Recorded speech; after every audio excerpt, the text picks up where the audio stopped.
prepare for a rude awakening.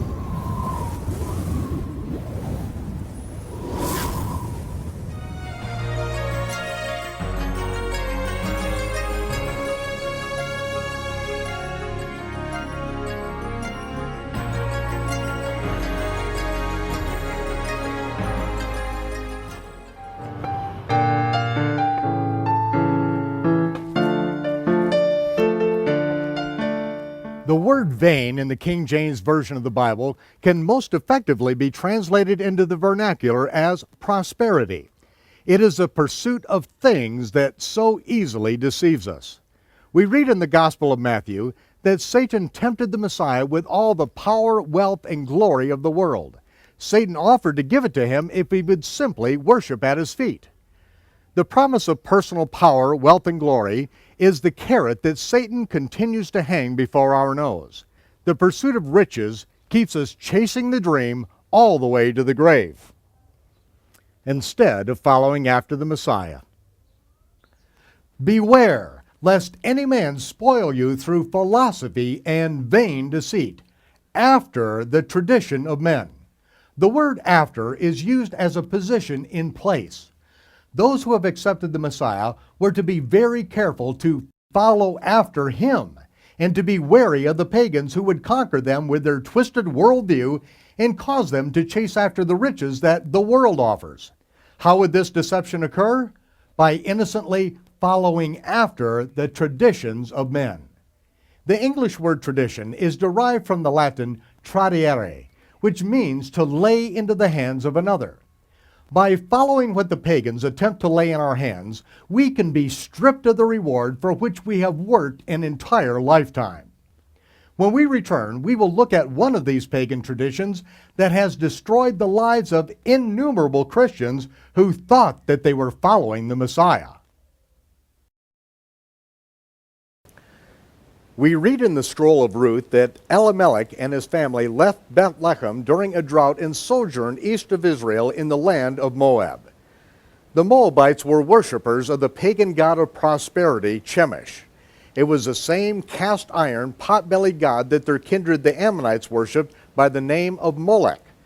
They both wore the Phrygian cap, the official headwear of both Tammuz in Babylon and later Mithra in Rome. At the time of the winter solstice, December 25th on the ancient calendar, they had a public child mass, mass meaning sacrifice.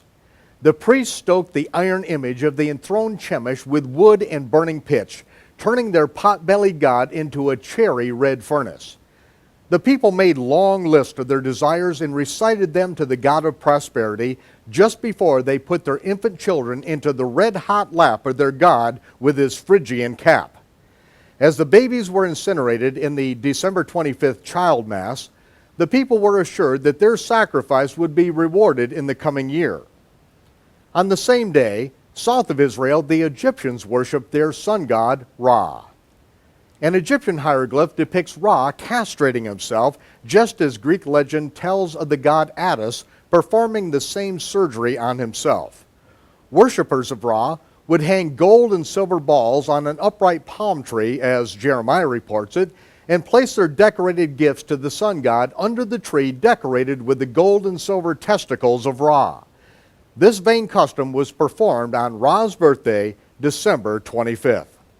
When Israel adopted this custom, they used the evergreen tree, which they cut out of the forest with an axe and erected it in their homes with the help of a hammer and nails so that it would not topple over, and decked it with gold and silver balls.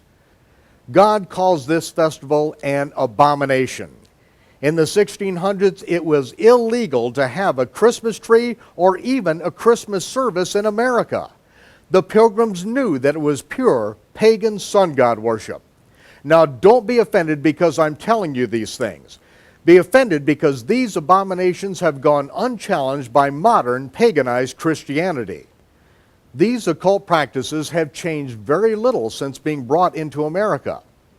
A month before the birthday of Tammuz, we have our children make endless lists to the cherry red, pot-bellied god of prosperity, and then we place our terrified children into the lap of this god who sits on his throne in the shopping mall wearing his Phrygian cap. On Christmas Eve, he will come down the fireplace chimney and deliver gifts under the evergreen tree decorated with gold and silver balls. Our children will kneel before the evergreen phallic symbol as they receive the blessings from their God. And parents charge their credit cards to the limit to make certain that their children are not disappointed when their God makes good on his promise of prosperity. Months before the event, the world shifts into high gear to promise the most fulfilling experience of life when our children open boxes filled with their greatest hopes and dreams. More stuff. The reality is never as great as the carrot dangled before our nose. Our children are disappointed before the last package is opened, and we are in debt for the next 9 months to try to pay for this sinking feeling of despair. That morning's event set up a chain reaction that results in the highest incidence of suicide in the entire year. Instead of putting our children into the fiery red hands of Chemosh on Child Mass Day, we abort millions of babies during the rest of the year and then celebrate our affluence by lavishing gifts upon business colleagues whom we don't even like, just to show that the God of prosperity is still smiling on us approvingly. It is the same God that is served. The names of the gods just changed from culture to culture. Now you can begin to see why Shaul was so intent on warning us not to follow after the traditions of the heathen. We start by accepting one seemingly harmless tradition, a tradition which, like yeast, grows until it contaminates our entire world. Now, Christmas Day is the biggest movie day in America. We can't wait to escape the reality that we created. Beware lest any man spoil you through philosophy and vain deceit, by following after the tradition of men, and following after the rudiments of the world, and not following after Messiah. Rudiments are best described as the individual elements that make up the whole, like the stones in the wall that make up this watchtower. Shaul implies that we can be deceived one brick at a time until one day we wake up in a prison that we have built for ourselves. We will have followed after the things of this world and not even realize that we have been led away from following the Messiah.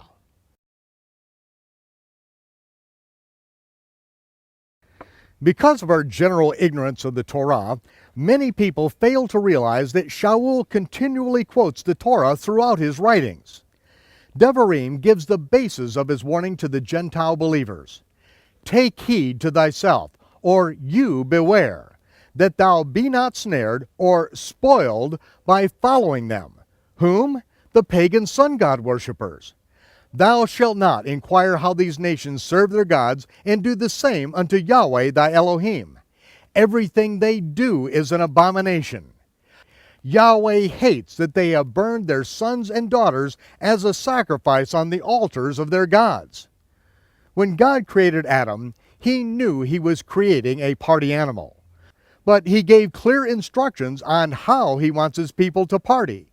3 times a year you will have a festival, a feast to me, in the way I prescribe.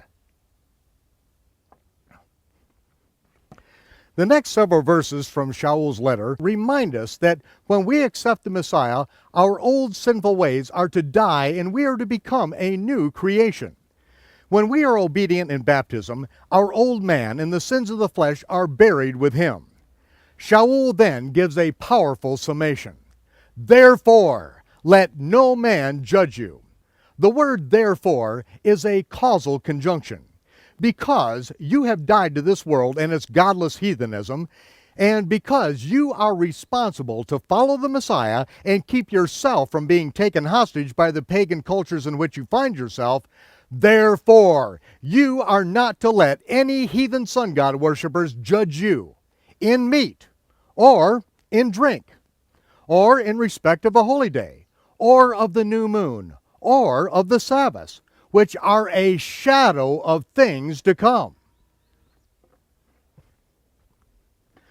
All of the elements embedded in the feast of the Lord are actually prophetic shadow pictures of good things to come.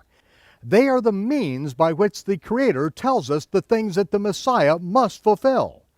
But the pagans want to put us under their rules and rituals. They want us to follow their traditions and serve their gods. I refuse to subject myself to their perverted system. They will not be my judge.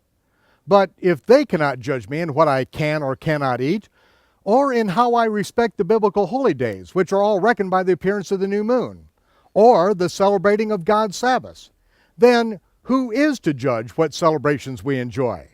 The body of Messiah. The King James translators wrote, "But the body is of Christ." They italicized the word "is" to tell the reader that the word "is" was not in the original text, but "the body is of Christ" does not make any sense in context. Shaul's instructions started with, "Therefore, let none of these pagans judge you." Then it lists several things of which you are not to allow them to judge you. But, Shaul contrasts, if these pagans are not to judge you in the things that you celebrate, who is to judge? The body of Messiah. Yes, the Spirit-filled followers of the Messiah who, like the Bereans, are not ignorant of the Torah. They alone are qualified to judge how we now celebrate the feast of the Lord, the shadow pictures of good things to come. The temple in Jerusalem is in ruins. The Levitical priesthood is in disarray.